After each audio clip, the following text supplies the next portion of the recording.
और विद्युत फ्लक्स के बारे में हम जान रहे थे, तो कोई क्षेत्रफल ये था, इस क्षेत्रफल को हमने मान लिया डी ए वेक्टर, और ये क्षेत्रफल स्थित है किसी विद्युत क्षेत्र में,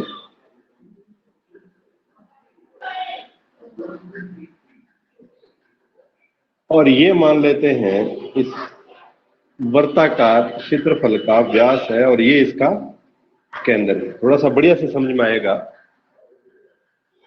ये जो रिंग है ऐसे पड़ी है और इससे विद्युत क्षेत्र ऐसे पारित हो रहा है, इससे गुजर रहा है। तो मतलब है कोई रिंग है और रिंग में से विद्युत क्षेत्र क्रॉस हो रहा है, पार जा रहा है।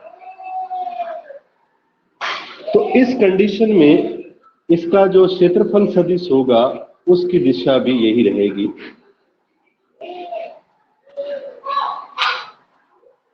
तो ये क्या कहता है, विद्युत क्षेत्र में स्थित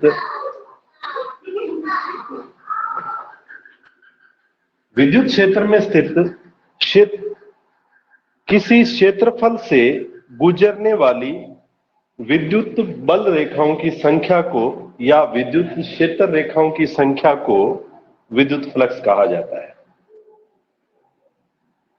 विद्युत क्षेत्र में स्थित किसी क्षेत्रफल से गुजरने वाली विद्युत क्षेत्र रेखाओं की संख्या को विद्युत फ्लक्स कहते हैं। नोट कर लिया होगा। माना विद्युत क्षेत्र ई वेक्टर में डी ए वेक्टर क्षेत्रफल स्थित है तथा इस क्षेत्रफल से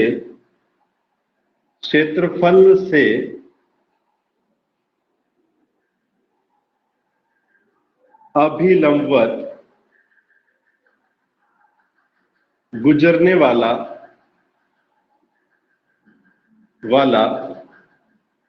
फ्लक्स डी फाई ई है। डी फाई ई, देखो भाई, फ्लक्स को हम रिप्रेजेंट करते हैं फाई से। फाई का मतलब होता है, फ्लक्स के लिए सिंबल काम में लिया जाता है फाई। और विद्युत क्षेत्र की बात कर रहे हैं इसलिए इसके पैरों में लगा देते हैं ई, इलेक्ट्रिक फील्ड के लिए। इसलिए, और यहां डी इसलिए लगा है क्योंकि हम जो क्षेत्रफल ले रहे हैं वो अल्पांश ले रहे हैं, छोटा सा हिस्सा ले रहे हैं, उसके लिए डी फाई, गुजरने वाला फ्लक्स डी फाई निम्नानुसार लिखा जा सकता है। निम्नानुसार लिखा जा सकता है। क्या लिखा जाएगा? D phi E is equal to E D A.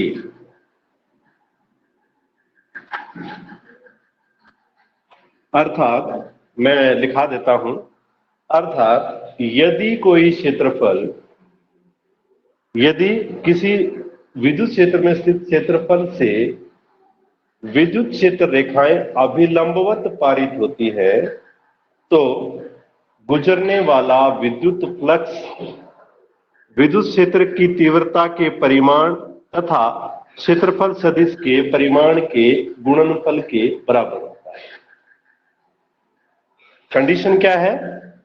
यदि अभिलंबवत पारित हो, अभिलंबवत पारित हो। अब अभिलंबवत को समझो।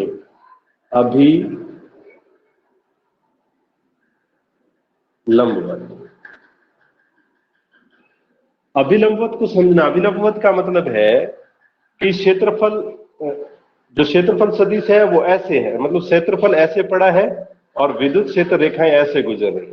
तो इस कंडीशन में क्षेत्रफल सदिश और विद्युत क्षेत्र की तीव्रता दोनों एक दिशा में होंगे या लंबवत होंगे? फटाफट बताएं, फिर आगे चलते हैं। थोड़ा सा आपका समझ में आ रहा है ये देखेंगे। जो मैंने कंडीशन बताई उस कंडीशन में विद्युत क्षेत्र की तीव्रता और क्षेत्रफल सदिश परस्पर लंबवत होंगे या समांतर होंगे?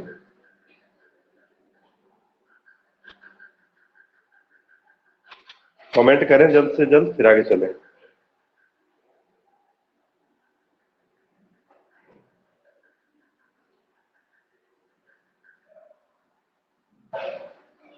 दोबारा बताता हूं मैं, समझ में नहीं आया होगा। देखो भाई, क्षेत्रफल सदिश ऐसे पड़ा है, इससे विद्युत क्षेत्र की तीव्रता, बल रेखाएं जो है, क्षेत्र रेखाएं हैं, ऐसे गुजर रही।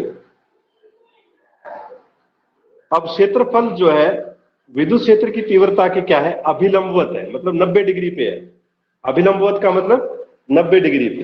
विद्युत क्षेत्र की तीव्रता इस तरफ और क्षेत्रफल सदिश जो है, सदिश विद्युत क्षेत्र की तीव्रता की दिशा में है। विद्युत क्षेत्रफल, जो क्षेत्रफल सदिश है विद्युत क्षेत्र की तीव्रता की दिशा में है। ये क्वेश्चन, अपना उत्तर क्या था? दोनों परस्पर समांतर।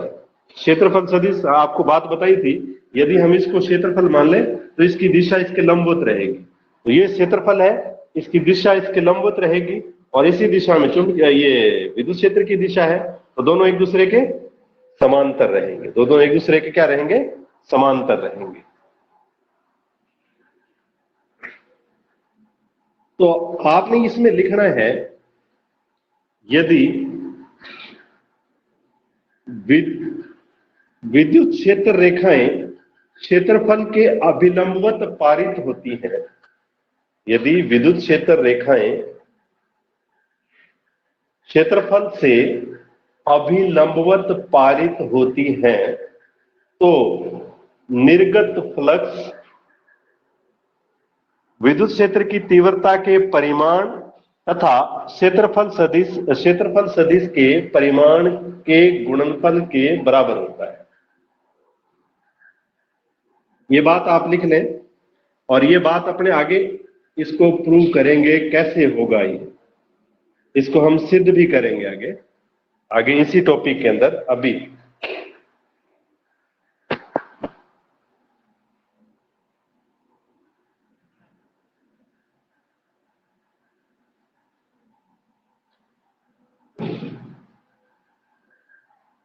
अब ये हमने ये मान लिया कि विद्युत क्षेत्र रेखाएं जो है क्षेत्रफल सदिश के समांतर नहीं है, क्षेत्रफल सदिश के समांतर नहीं है। मान लेते हैं कि ये क्षेत्रफल सदिश है, ये क्षेत्रफल है, ये क्षेत्रफल है और ये बिंदु केंद्र है। इसके कारण विद्युत क्षेत्र की तीव्रता की दिशा जो है, नहीं, ये क्षेत्रफल सदिश की दिशा जो है ये है और विद्युत क्षेत्र रेखाएं ऐसे गुजर रही हैं, विद्युत क्षेत्र रेखाएं ऐसे गुजर रही हैं, तो इनके मध्य जो कोण है वो थीटा है। इस कंडीशन में ये विद्युत क्षेत्र की तीव्रता की दिशा है। तो इस कंडीशन में इन दोनों के बीच एंगल क्या है? थीटा है। तो लिखेंगे, यदि ई वेक्टर तथा डी ए वेक्टर के मध्य कोण थीटा हो तब हम क्या लिख सकते हैं? देखो भाई, इन दोनों को एक लाइन में लाने का प्रयास करना होता है, चाहे इसको इस लाइन में ले आओ और चाहे इसको इधर ले जाओ, तो इसको बोलते हैं प्रक्षेप। तो ई वेक्टर का इस दिशा में प्रक्षेप क्या होगा? ई वेक्टर का इस दिशा में प्रक्षेप क्या होगा? तो दोनों के बीच एंगल थीटा है, तो ई लिख के क्या लिखोगे? ई कोस थीटा। और इसी तरीके से हम ऐसे कहेंगे कि डी ए वेक्टर का इस दिशा में प्रक्षेप क्या है, तो वो हम लिखेंगे D A cos theta, d A cos theta. तो हम फ्लक्स को लिखेंगे डी फाई ई बराबर, क्या लिखेंगे, या तो इस लाइन को लिखेंगे या फिर इस लाइन को लिखेंगे, एक लाइन को लेके चलेंगे। एक लाइन पे देखें, हम लिखेंगे E cos theta d A, E cos theta d A, और इसको हम और हल करेंगे D phi E D A cos theta. अब अपने को पता है कि ये भी क्या है, वेक्टर है, और ये भी वेक्टर है, और दो वेक्टर का परिमाण हमारे पास आ गया, और साथ में अगर कोस थीटा आ गया तो ये दोनों सदिशों का क्या है, अदिश गुणनफल है। यानी कि इसको हम ऐसे लिखेंगे D phi E is equal to E vector dot D A vector. आपको ये ध्यान रहना चाहिए, यदि हम a dot A vector dot B vector लिखते हैं तो इसको बोला जाता है सदिशों का अदिश गुणनफल। क्या बोला जाता है, सदिशों का अदिश गुणनफल। और यदि a vector cross b vector आता है तो इसको बोला जाता है सदिशों का सदिश गुणनफल। ये हमने 11वीं क्लास के अंदर पढ़ा था, लेकिन पढ़ा क्या था, 11वीं क्लास तो कोरोना में बीत गई, ढंग से नहीं पढ़ा गया। फिर भी अपने रिमाइंड करें, थोड़ा बहुत तो पढ़ा ही होगा, देखा ही होगा। दो वेक्टर्स के बीच में डॉट लग जाए तो उसको हम बोलते हैं अदिश गुणनफल, और इस डॉट को जब भी हटाएंगे कोस थीटा आएगा। डॉट को जब भी हटाएंगे क्या आएगा, कोस थीटा आएगा। और जब दो सदिशों का अदिश गुणनफल होता है तो जो परिणाम हमें प्राप्त होता है वह एक अदिश राशि प्राप्त होता है। यानी कि विद्युत फ्लक्स एक अदिश राशि है, विद्युत फ्लक्स एक अदिश राशि है।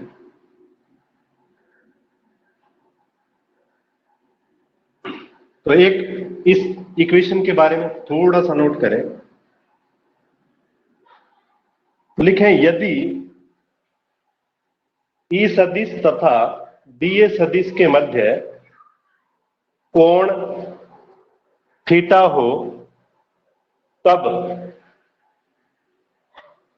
विद्युत फ्लक्स ई सदिश तथा डीए सदिश के अदिश गुणनफल के बराबर होता है।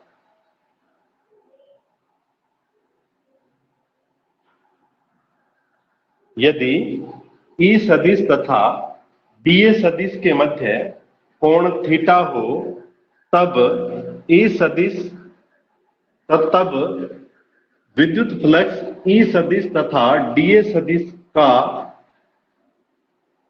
के अदिश गुणनफल के बराबर होता है। तो ये चीज आपके क्लियर होगी। तो हमने इससे एक बात जानी, क्या बात जानी हमने ये बात जानी कि विद्युत फ्लक्स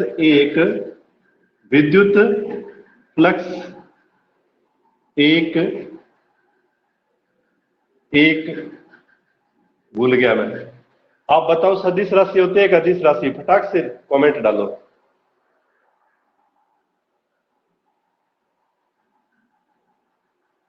मैं भूल जाता हूं भाई जल्दी से।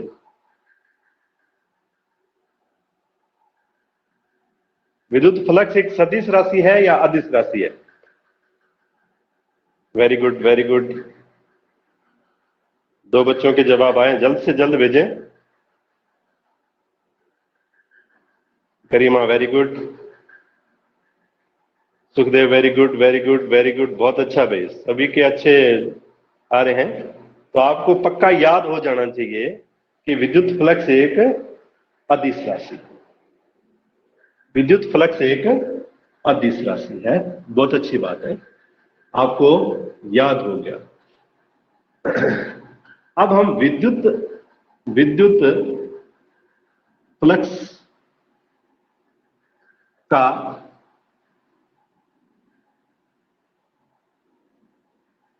विद्युत फ्लक्स की मात्रा कौन है वो ढूंढते हैं, मात्रा नहीं मात्रक, विद्युत फ्लक्स की मात्रा नहीं, विद्युत फ्लक्स का मात्रक।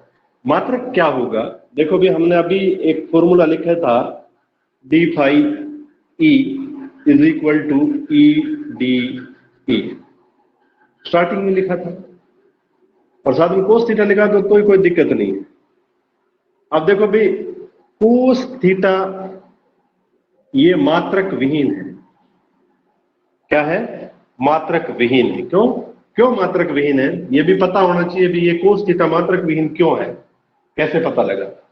तो देखो भाई कोस थीटा बराबर होता है लंब बटे में, नहीं आधार बटे में करण, है ना। और इसका मात्रक क्या होता है, मीटर। इसका मात्रक भी हम ऐसा ही मात्रक लेके चले तो मीटर, मीटर से मीटर कैंसिल, तो ये मात्रकहीन राशि है। कोस थीटा मात्रक, थीटा में जो भी चीज आएगी वो मात्रकहीन होगी। कोस थीटा, ये जो त्रिकोणमितीय अनुपात जितने भी हैं छयों के छयों, उनके मात्रक नहीं होता, तो इसको तो हम साइड में रख देते हैं। अब हमारे पास विद्युत क्षेत्र है ना। विद्युत क्षेत्र की तीव्रता का जो मात्रक होता है न्यूटन प्रति कूलम, यानी कि एकांक आवेश पर लगने वाले विद्युत बल को विद्युत क्षेत्र की तीव्रता कहते हैं। इसी से हमारे पास इसका जो मात्रक आ गया न्यूटन प्रति कूलम, और डीए का मतलब है मीटर स्क्वायर, इसी से हमारा मात्रक बना न्यूटन मीटर स्क्वायर प्रति कूलम। यानी कि विद्युत फ्लक्स का जो मात्रक होता है न्यूटन मीटर स्क्वायर प्रति कूलम होता है।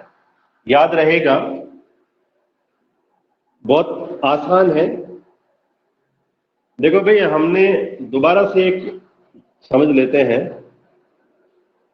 क्योंकि हमने पढ़ा था विद्युत क्षेत्र की तीव्रता को, एकांक आवेश पर लगने वाले विद्युत बल को विद्युत क्षेत्र की तीव्रता कहते हैं।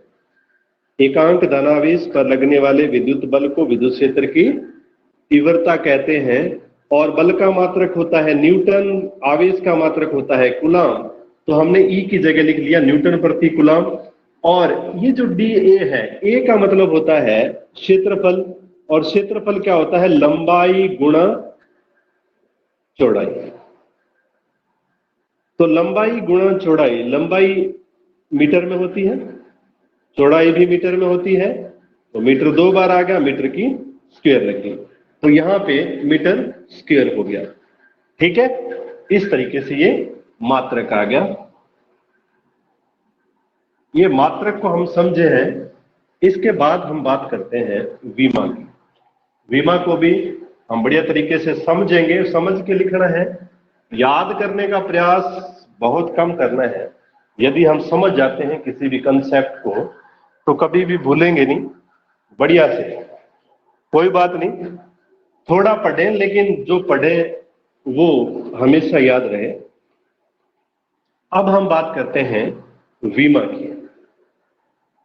किसकी, विमा। ये चीजें याद रखनी है। आप किसी भी भौतिक राशि की बात करेंगे तो एक तो उसका सिंबल क्या है, इसको प्रतीक किससे किया जाता है, हमने इसके बारे में बता दिया, इसको फाई ई से व्यक्त किया जाता है ना। दूसरी बात उसका मात्रक क्या है, तीसरी बात उसकी विमा क्या, ये चीजें आपको याद रखनी है। और ज्यादातर यही होता है कि जो कॉपी चेक करने वाला होता है ना, उसको सिर्फ इतना ही काफी होता है। उसने विमा अगर सही लिखी है ना तो फटाक से वो नंबर देने का प्रयास करता है। और मात्रक के बारे में बात करते हैं, अब वही बात, वही सूत्र हमने कहीं और से नहीं लाना, E D A cos theta. अब देखो भी इसका ना तो मात्रक होता है ना ही विमा होती है, विमा भी नहीं होता और मात्रक भी नहीं होता। तो हमारे पास इसकी विमा क्या होगी, इसकी विमा मैं इधर से बता देता हूं, E is equal to F बटे में क्यू। अब मैं बार बार एफ के बारे में नहीं बताऊंगा, एफ को आपको याद रखना है M1 L1 T-2, और क्यू की जो विमा है A1 T1। इसी को जब हम आगे हल करते हैं तो हमारे पास आता है M1 L1 T-3 और A-1। ये किसकी विमा आई है? विद्युत क्षेत्र की तीव्रता की। तो हम यहां लिखेंगे विद्युत क्षेत्र की तीव्रता की विमा M1 L1 T-3 A-1। किसकी विमा है? सिर्फ विद्युत क्षेत्र की तीव्रता की विमा हमारे पास ये है। और ये क्या है? क्षेत्रफल, यानी कि लंबाई गुणा चौड़ाई। लंबाई गुणा चौड़ाई। लंबाई यानी L1 इंटू L1 यानी कि L2। तो इंटू क्या आ जाएगा? L2। क्षेत्रफल के लिए L2 आ जाएगा। और इसी को आगे हल करेंगे तो हमारे पास आएगा M1 L3 T-3 A-। तो ये विद्युत फ्लक्स की जो विमा रहेगी हमारी रहेगी M1 L3 T-3 A-1। ये इसकी विमा हो जाएगी।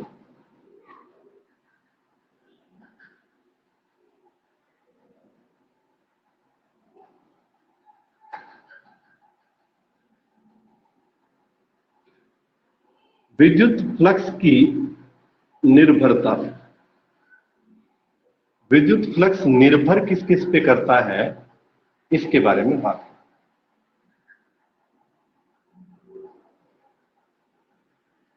तो विद्युत फ्लक्स की निर्भरता ज्ञात करने के लिए हम यही फॉर्मूला काम में ले रहे हैं, EDA cos थीटा। देखो भाई, ये विद्युत फ्लक्स है, निर्भर किस पे कर रहा है? विद्युत क्षेत्र की तीव्रता पे कर रहा है, क्षेत्रफल सदिश पे कर रहा है और इनके मध्य कोण थीटा पे कर रहा है। तो यहां पे लिखेंगे हम नंबर 1 निर्भर किस पे करता है? विद्युत क्षेत्र की तीव्रता। विद्युत क्षेत्र की तीव्रता पर, विद्युत क्षेत्र की तीव्रता पे निर्भर करता है। नंबर 2 क्षेत्रफल सदिश पर निर्भर करता है। क्षेत्रफल सदिश पर निर्भर करता है। और तीसरी बात, ई सदिश तथा, इसको ई वेक्टर लिख दो, इसको डीए वेक्टर, तथा डीए वेक्टर के मध्य कोण पर निर्भर। कोण पर, कोण कौन सा? थीटा पर। तो इन पर निर्भर करता है विद्युत फ्लक्स। याद रहेगा? ये तीनों याद रहना ही चाहिए। ये सूत्र याद है तो आराम से ये तीनों लाइनें आपको याद है। ई वेक्टर पे, डीए वेक्टर पे और थीटा पे निर्भर करेगा विद्युत फ्लक्स। तो आप स्क्रीनशॉट लेते जाए, बढ़िया से समझ में आएगा।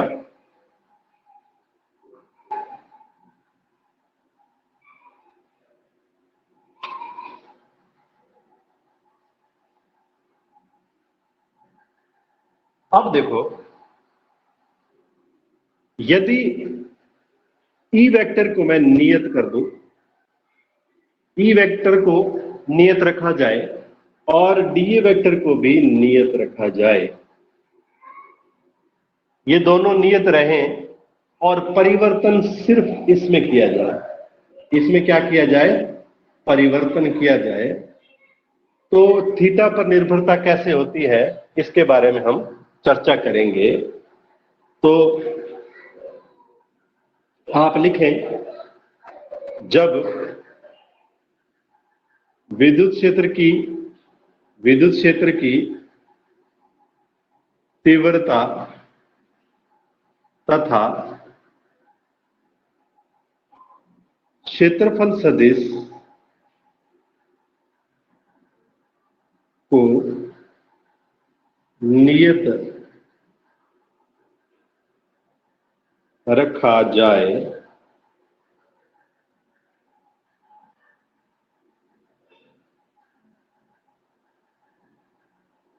तब विद्युत फ्लक्स फाई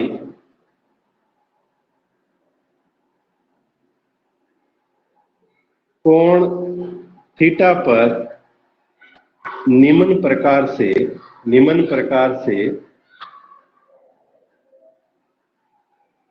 निर्भर करता है। ये लाइन लिख देना, ये नोट कर लें। इसके बाद में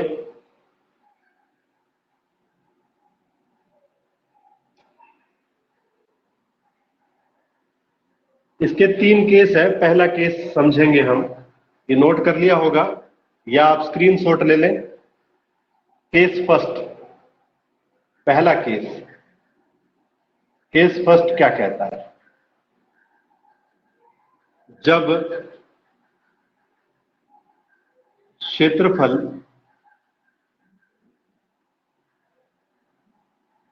विद्युत क्षेत्र की तीव्रता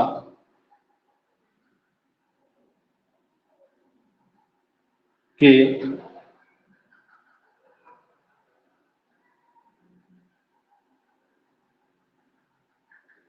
अभिलंबवत हो, क्या हो? अभिलंबवत हो। इस चीज को समझें। अभिलंबवत अभी समझाया था मैंने कि यदि विद्युत क्षेत्र की तीव्रता क्षेत्रफल के अभिलंबवत, मैंने सदिश नहीं लगाया, याद रखना। यहां मैंने सदिश नहीं लगाया तो सिर्फ इस वृत्ताकार आकृति रही है, और ये आकृति जो है इस विद्युत क्षेत्र की तीव्रता के लंबवत है। तो इसमें अर्थात लगा के और समझने के लिए लिख लो, अर्थात अब विद्युत क्षेत्र की तीव्रता की दिशा भी यही है। विद्युत क्षेत्र की तीव्रता की दिशा ये है, क्योंकि विद्युत क्षेत्र की जो विद्युत बल रेखाएं ऐसे गुजर रही हैं, इससे ऐसे गुजर रही हैं, तो विद्युत क्षेत्र की तीव्रता की दिशा ये है और ये क्षेत्रफल सदिश। तो यहां पे अर्थात लिख के ये लिखेंगे, अर्थात ई वेक्टर तथा ई वेक्टर पैरेलल है डीए वेक्टर के, यानी कि ई वेक्टर समांतर है डीए वेक्टर के। अब देखो उल्टा सा लग रहा है मुकाम, यहां पे तो कहते हैं लंबवत है और यहां पे कहते हैं समांतर है, दोनों ही बातें एक ही केस में आ गई। तो आपको समझना है, यहां पे मैंने क्षेत्रफल सदिश नहीं लिखा है, और क्षेत्रफल सदिश नहीं लिखा है इसका मतलब है सिर्फ इस आकृति की बात कर रहे हैं, इसकी दिशा की बात हम नहीं कर रहे हैं। अब ये जो क्षेत्रफल है विद्युत क्षेत्र की तीव्रता के लंबवत ऐसे स्थित है, तब क्या होगा? इसका क्षेत्रफल सदिश इस तरफ होगा। तो अर्थात ई वेक्टर, यहां पे सदिश लग गया है, समांतर है डीए वेक्टर। तब इस कंडीशन में क्या होगा?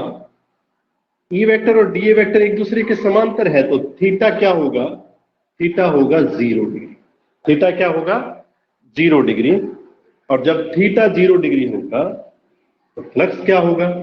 अभी देख लेते हैं। D phi E is equal to E D, हमने क्या लिखा था? E vector dot D A vector. ये हमेशा याद रखना है हमें, ये बात हमेशा याद रखनी है। D phi E D A cos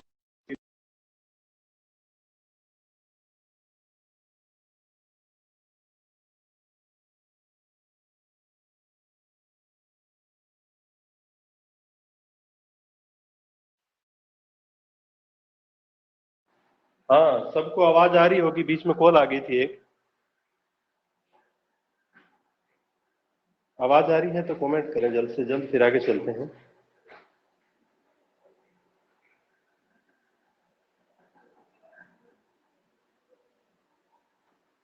very good, आगे चलते हैं। तो देखो भाई, हमने थीटा 0 डिग्री ले लिया, तो D phi E is equal to E D A cos 0 degree. और हमने 10वीं में याद किया था कोस 0 का मान क्या होता है? 1। कोस 0 का मान क्या होता है? 1 होता है। तो D phi E is equal to E D A आ जाएगा। D phi E is equal to EDA आ जाएगा। और इससे हम अंदाजा क्या लगाएंगे कि जब विद्युत क्षेत्र की तीव्रता और क्षेत्रफल सदिश दोनों एक ही दिशा में हो तब क्या होता है, तब जो फ्लक्स होता है, फ्लक्स अधिकतम होता है। एक बात याद रखनी है, क्या होता है, अधिकतम होता है। दूसरा धनात्मक होता है। और तीसरी बात हमें याद रखनी है, निर्गत होता है। निर्गत का मतलब बाहर निकल रहा है। निर्गत का मतलब क्या है, बाहर निकल रहा है। तो ये बातें हमें याद रखनी है। तब फ्लक्स जो है अधिकतम होगा, धनात्मक होगा और निर्गत होगा। यहां पॉजिटिव साइन आ रहा है तो धनात्मक बोलेंगे, निर्गत इसलिए बोल रहे हैं इस क्षेत्रफल से बाहर जा रहा है, दोनों पैरेलल है तो अपने निर्गत ही बोलेंगे। ये बात समझ में आई होगी। ये था हमारा केस फर्स्ट। अब हम बात करेंगे केस सेकंड की। केस सेकंड की, और केस सेकंड क्या कहता है समझते हैं अभी। Case second, case second, case second हमारा कहता है कि यदि क्षेत्रफल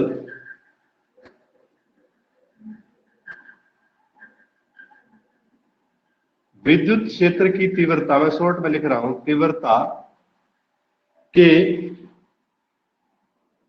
समांतर हो, ये बात इसने कह दी। अर्थात समझना है हमें। देखो भाई, ये विद्युत क्षेत्र की तीव्रता है, तीव्रता की दिशा है ये, और हमारा जो क्षेत्रफल है वो ऐसे पड़ा है।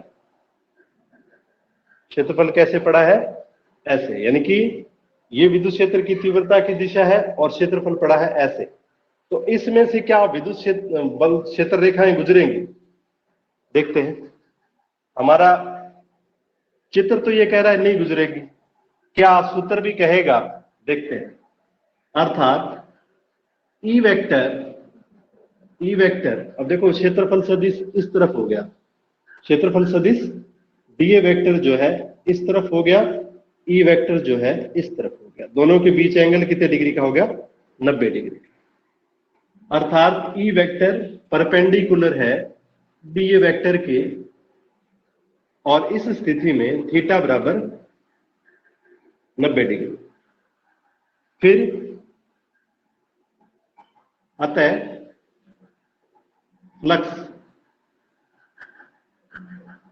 फ्लक्स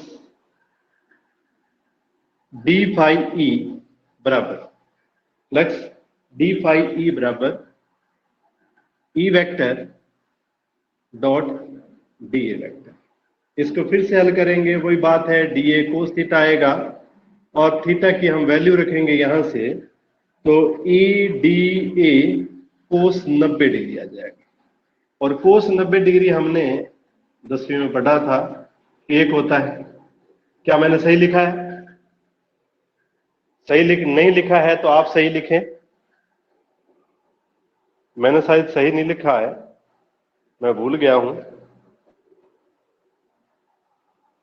हाँ, वेरी गुड, बहुत अच्छा। मैं कभी कभार भूल जाता हूं तो आप मेरे को याद करा दिया करो कि ये 0 आएगा यहाँ पे। तो कोस 90 की वैल्यू 0 आएगी, तो ई डी ए के गुणा में क्या आ जाएगा, 0 आ जाएगा। और 0 की आदत होती है, 0 की संगत बुरी, अच्छी भी हो सकती है। अगर 0 बुरा है तो सबको बुरा कर देगा, अपने जैसा कर देगा, और 0 अगर अच्छा है तो सबको अपने जैसा कर देगा, अच्छा कर देगा। तो ये क्या आ जाएगा, 0 आ जाएगा। तो डी फाई ई 0 होगा इस स्थिति में।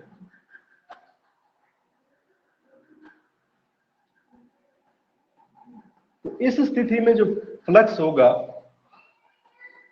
वो धनात्मक होगा या ऋणात्मक होगा? जल्द से जल्द लिखें। देखते हैं आपके एक्सपीरियंस क्या कहते हैं। इस कंडीशन में जो फ्लक्स है वो धनात्मक होगा या ऋणात्मक होगा? फिर आगे चलते हैं तीसरे केस पे।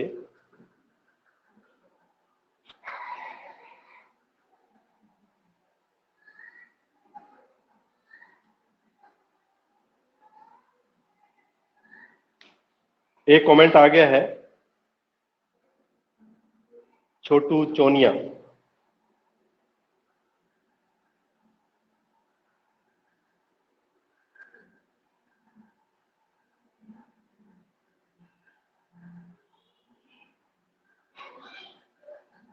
राहुल सियाग, कमेंट कर जल्दी भाई। रेखाराम जाखड़ पॉजिटिव बता रहा है, और ये सियाग ने अब तक कमेंट नहीं किया। क्लास में है क्या? दिनांक क्या है? दिनांक लिख दिया। धनात्मक। पुष्पा ने पॉजिटिव, वेरी गुड। सुखदेव ने, राहुल सियाग धनात्मक, वेरी गुड। सबके कमेंट अच्छे हैं, लेकिन सही किसी का भी नहीं है, सबका गलत है। सही किसी का भी नहीं है, सबका गलत है। क्योंकि इस कंडीशन से यह साबित हो जाता है कि हम छठी या सातवीं पास नहीं है। चलो कोई बात नहीं, होता है। छोटी छोटी चीजें हम कम याद रखते हैं, और ये छोटी छोटी चीजें हैं हमें परेशानी में डालती हैं। हमने पढ़ी थी संख्या रेखा, और जीरो आता है यहां, इसके इस तरफ नेगेटिव होता है और इसके इस तरफ पॉजिटिव होता है। जब जीरो है तो ना नेगेटिव है ना पॉजिटिव है, ना ऋणात्मक है ना ही धनात्मक है, जीरो है। ठीक है, तो ये आपको याद रखना है कि जीरो क्या है? नेगेटिव नहीं है, पॉजिटिव नहीं है, जीरो तो जीरो है बस। अब हम बात करते हैं थर्ड केस की। ये छोटी छोटी बातें हैं, बड़ी बड़ी क्लास में अटकाने के लिए ये छोटी बातें बहुत काम करती हैं। ये केस थर्ड,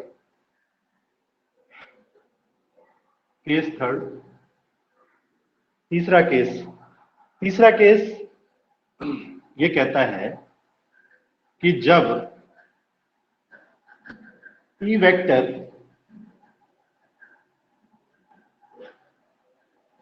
विपरीत हो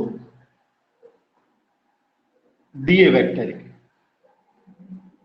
दोनों एक दूसरे के उल्टे। जैसे हम बकरी को खींचते हैं, बकरी अपने को वापस खींचती है, दोनों में अलग अलग विपरीत दिशा में। ठीक इसी तरीके से ये हमारा क्षेत्रफल सदिश है, या मान लेते हैं ई वेक्टर है, तो जो डी वेक्टर है वो पीछे की तरफ होगा ऐसे। दोनों एक दूसरे के विपरीत होनी चाहिए, दोनों एक दूसरे के विपरीत हो। तो इस कंडीशन में इन दोनों के मध्य, यदि ये लाइन को हम डैश डैश से मिला दें, इन दोनों के मध्य कोण 360 डिग्री होगा मेरे हिसाब से। तो 180 होगा, 360 पूरा घूम जाता है। तो हम थीटा बराबर क्या लिखेंगे यहां पे? जब ई वेक्टर विपरीत है डी वेक्टर के, तो इस कंडीशन में थीटा बराबर 180 डिग्री, और इस कंडीशन में D phi E is equal to E vector dot D vector. E D A vector, E D A cos theta, और इसी की हम वैल्यू पुट करेंगे D phi E is equal to E D A cos theta, और theta की value है 180। तो हमारे पास आ गया D phi E is equal to E D A cos 180 degree. इसको हम हल करेंगे, D phi E is equal to E D A cos 180 degree, यहां पर लिख देना चूंकि कोस 180 डिग्री बराबर 1। क्या होता है? 1 होता है, 2 होता है या 3 होता है?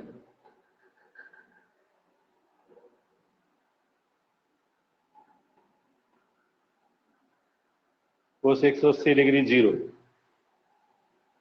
बहुत अच्छी बात है। -1, 0, -1। आज तो रेखा राम ने जबरदस्त काम किया है।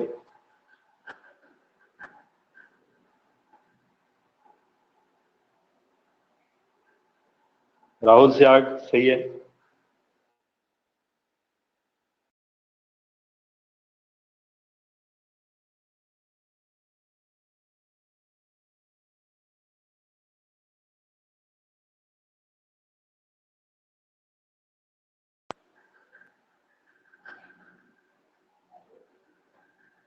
हाँ बिल्कुल, सबको बोर्ड दिख रहा होगा। तो देखो भाई ये आता कैसे है, ये -1 आना चाहिए। आता कैसे है यो देख लेते हैं। ये हमने पढ़ा था 11वीं के अंदर। अगर मेरी क्लास नहीं लगाई है तो यूट्यूब चैनल पे जाके देख लो, ये सब किया हुआ है। 90 डिग्री कोस 90 को कोस 90 + 90 है, तो 90 प्लस कोई भी कोण हो तो साइन में बदल जाता है, साइन 90। और एक याद रखना है, सेकंड क्वाड्रेंट में साइन और कोसेक के अलावा सारे नेगेटिव रहते हैं। तो कोस है ये और दूसरे क्वाड्रेंट के अंदर है। पहला 90, दूसरा 90 से 180। तो ये 90 से 180 है तो दूसरा क्वाड्रेंट मान सकते हैं। तो यहाँ पे क्या आएगा, कोस है तो माइनस आएगा। और साइन 90 का मान क्या होता है, 1 होता है, इसलिए -1 आएगा। तो यहां पे क्या आ गया, -1। इसी को हल करेंगे, d phi e is equal to -da EDA। और ये जो d phi e की जो वैल्यू आई है ये मिनिमम है, मिनिमम यानी कि न्यूनतम। तो इस स्थिति में जो फ्लक्स प्राप्त होगा, एक तो होगा न्यूनतम। क्या होगा, न्यूनतम, 1 नंबर। दूसरा होगा, इसको बोलेंगे ऋणात्मक, क्योंकि माइनस चिन्ह हमें दिखाई दे रहा है। ऋणात्मक, ऋणात्मक। और तीसरी बात हमें मिली है, ये निवेशी होगा। क्या होगा, निवेशी होगा। का मतलब है ये, इसमें अगर हम इस तरफ क्षेत्रफल सदिश ले रहे हैं तो इस क्षेत्रफल के अंदर विद्युत क्षेत्र रेखाएं जा रही है, तो निवेशी फ्लक्स हो। इतनी सी बात हमें अच्छी तरीके से समझ में आ जानी चाहिए। एक छोटी सी बात जो रह गई है उसको समझना है। उसके बाद एक छोटा सा क्वेश्चन करेंगे और उसके बाद में विसर्जन करेंगे।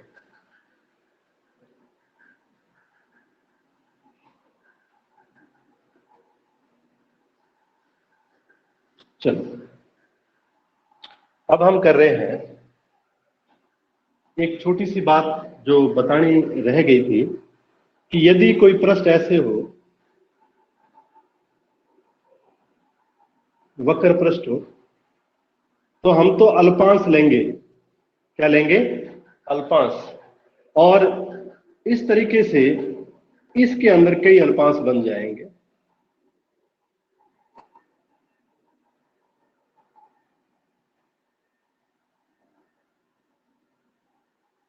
इसके अंदर क्या बन जाएंगे, कई अल्पांश बन जाएंगे। तो इस कंडीशन में हम विद्युत फ्लक्स को लिखेंगे तो किस तरीके से लिखेंगे, फाई ई, टोटल जो विद्युत फ्लक्स होगा उसको हम किस तरीके से लिखेंगे। इसको हम लिखेंगे, यदि इसमें ये जो खाने हैं n है, क्षेत्रफल, छोटे छोटे जो क्षेत्रफल अल्पांश है वो n से मिलके बना हुआ है, तो हम इसको लिखेंगे summation I is equal to 1 to n।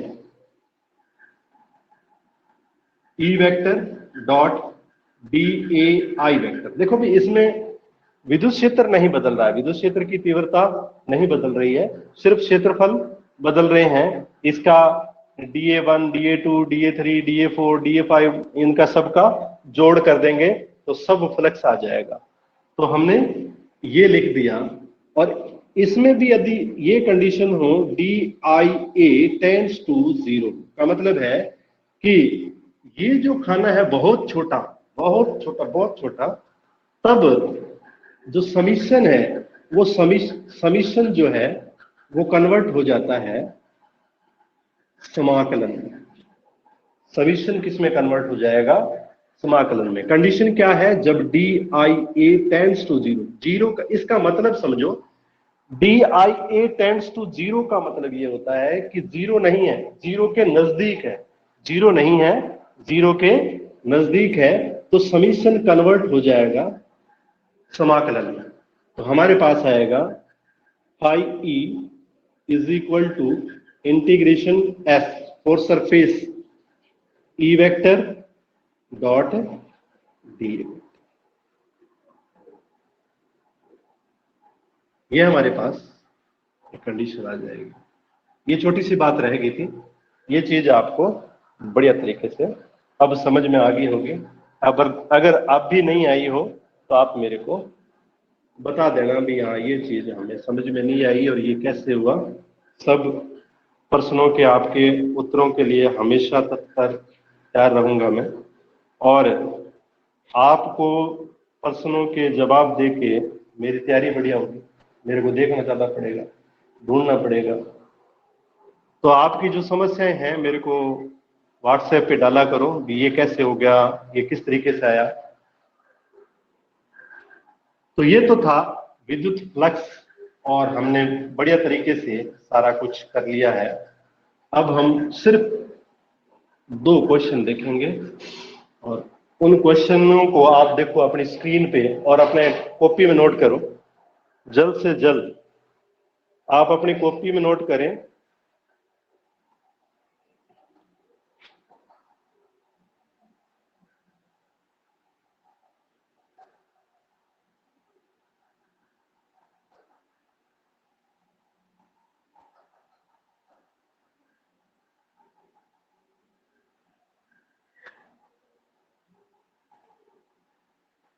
ये क्वेश्चन अपनी कॉपी में नोट करें जल्द से जल्द।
बराबर कितना है?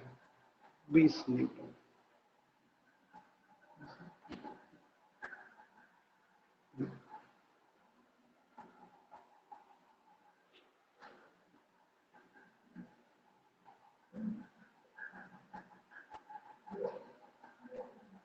नोट कर लिया होगा।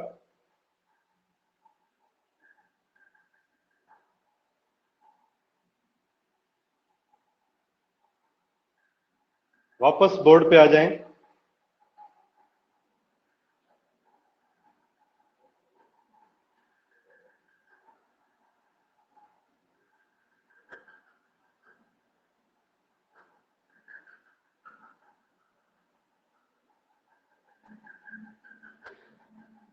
इसमें हमें दिया गया है भी एक कोई वर्गाकार फ्रेम है जिसकी भुजा की लंबाई 10 सेंटीमीटर है और इसका क्षेत्रफल सदिश हम मान लेते हैं इसके अभिलंब इस तरफ है, क्षेत्रफल सदिश इस तरफ है, और विद्युत क्षेत्र की तीव्रता की दिशा है ये। इन दोनों के बीच कोण कितना डिग्री है? 60 डिग्री। दोनों के बीच कोण कितने डिग्री का है? 60 डिग्री का है। तो हमें क्या ज्ञात करना है? विद्युत फ्लक्स ज्ञात करना है। विद्युत फ्लक्स ज्ञात करना है। ये ई वेक्टर है और ये डी ए वेक्टर है, लेकिन हमें डी ए वेक्टर दिया ही नहीं गया हुआ। तो हम पहले क्या निकालेंगे? भुजा दी गई है तो इस वर्ग का क्षेत्रफल निकालेंगे। तो हम निकालेंगे वर्ग का क्षेत्रफल डी ए बराबर एल स्क्वायर, यानी कि 10। इसको पहले कन्वर्ट करना, ये सेंटीमीटर में है तो इसको पहले कन्वर्ट कर लेना मीटर में। तो आप मीटर में कन्वर्ट करने के लिए आपको पता है कि 100 सेंटीमीटर का 1 मीटर होता है, और सेंटीमीटर 100 है तो 100 का भाग दे देंगे तो मीटर में बदल जाएगा। तो ये आएगा उत्तर हमारे पास 0.1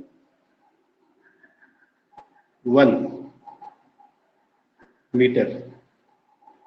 0.1 मीटर एल स्क्वायर बराबर 0.1 इंटू 0.1। एल स्क्वायर है तो 2 बार आएगा। इसको जब हम हल करेंगे आएगा 0.01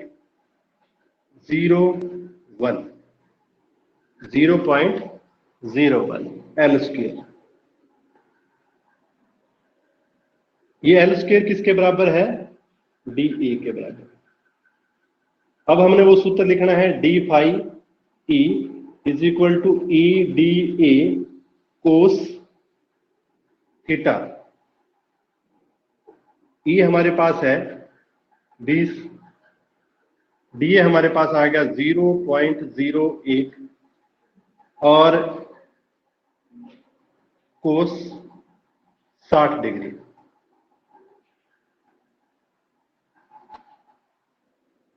बीस इंटू 0.01 इंटू कोस 60 का मान होता है 1/2। इस 2 से ये कैंसिल हो जाएगा, 10 आ जाएगा, और इस दशमलव को एक बार हम उड़ा देते हैं, खत्म कर देते हैं। 2 जीरो आएंगे ना, 2 के दशमलव के बाद 2 अंक है, इससे ये कैंसिल हो जाएगा। तो हमारे पास आएगा 1/10, और इसी को हम हल करेंगे तो 0.1 न्यूटन मीटर स्क्वायर प्रति कूलम डी फाई ई का मान आ जाएगा। इस तरीके से ये क्वेश्चन हल होगा। नेक्स्ट एक क्वेश्चन और है जिसको आप नोट करें, एक क्वेश्चन और है।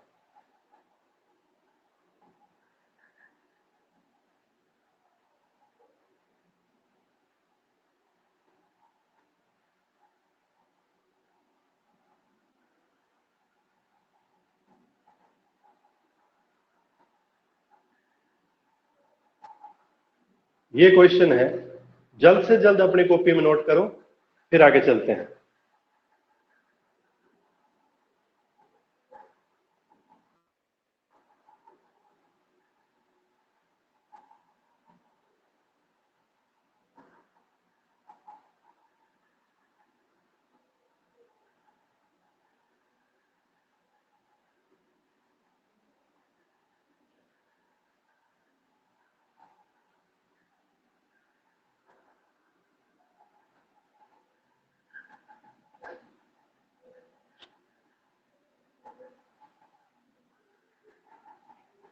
इसमें हमें दे रखा है ई वेक्टर, आप नोट कर लें। सो आई कैप प्लस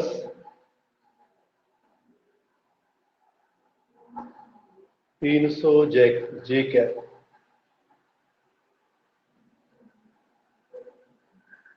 और डी वेक्टर हमें दे रखा है 3 × 10 की पावर -3, 3 × 10 की पावर -3 जे कैप। तो हमें डी फाई ज्ञात करना है, डी फाई ई कितना होगा ये बताना है।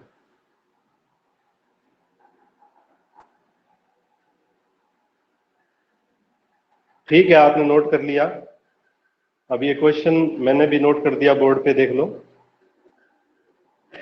इस क्वेश्चन में हमें दिया गया है विद्युत क्षेत्र की तीव्रता 100 आई कैप प्लस 300 जे कैप, और डीए वेक्टर हमें दे रखा है 3 × 10⁻³ जे कैप। तो ये तो हमने पढ़ाई, ये कहां से आ गया? तो आप पीछे ले जाते हैं आपको कक्षा 11 में, थोड़ा सा समझे। ए x i cap plus A Y j cap plus A Z k cap, किसी सदिश को तीन घटकों में वियोजित किया जा सकता है, त्रिविमीय सदिश बोलते थे जिसको। इसी प्रकार हमारे पास बी वेक्टर था, ये हम लिख सकते हैं b x i cap, b y j cap और बी जेड के कैप। इसी से हम लिखेंगे a vector dot B vector is equal to a x b x, a y b y, a z b z. इसका जो अदिश गुणनफल आएगा वो हमारा इस तरीके से आएगा, और हमें याद रखना है इसका गुणा इससे होगा, इसका गुणा इससे होगा तो 0 हो जाएगा। तो हमारे आई आई कैप वालों का गुणा जे जे कैप वालों का गुणा और के कैप वालों से गुणा होगा, बाकियों का जो गुणनफल आएगा वो 0 आएगा। तो हम यहाँ लिखेंगे D phi E is equal to E vector dot D A vector. इसी को हम हल करेंगे तो हमारे पास है 100 आई कैप प्लस 300 जे कैप, बीच में है डॉट, और इसका गुणा है 3 × 10⁻³ जे कैप। तो हमें ज्यादा कुछ नहीं करना है, आपको सिर्फ इतना याद रखना है कि जे कैप का गुणा सिर्फ जे कैप वाले से कर देना है जब डॉट गुणन, जब डॉट प्रोडक्ट हो, डॉट गुणन हो, तब हमें जे कैप को जे कैप वाले से गुणा कर देंगे तो सीधा उत्तर आ जाएगा। 3 का 3 से गुणा होगा, 3 तिये 11, 3 तिये 11। वेरी गुड, बहुत अच्छा उत्तर।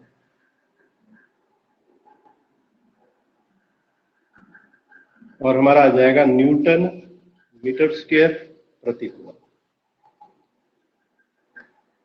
इसको और हल कर दोगे तो ये माइनस है, ये प्लस की 2 पावर है, इससे ये कैंसिल हो जाएगी, 1 पावर रह जाएगी, तो हमारा उत्तर आएगा 0.9। अब ये सीधा मत लिखें क्योंकि समझ में नहीं आता। अब 9 × 10⁻⁻1 रह गया, और -1 रह गया बटा में ले जाएंगे तो 9/10 हो जाएगा, और इसको हम लिख देंगे 0.9 न्यूटन मीटर स्क्वायर प्रति कूलम, डी फाई ई। और सही से लिख दें, आंसर इसके सामने लिख दें 0.9 न्यूटन मीटर स्क्वायर प्रति कूलम। इसी के साथ आज का लेक्चर खत्म होता है। कल नए टॉपिक के साथ, नए लेक्चर के साथ फिर उपस्थित होंगे। धन्यवाद।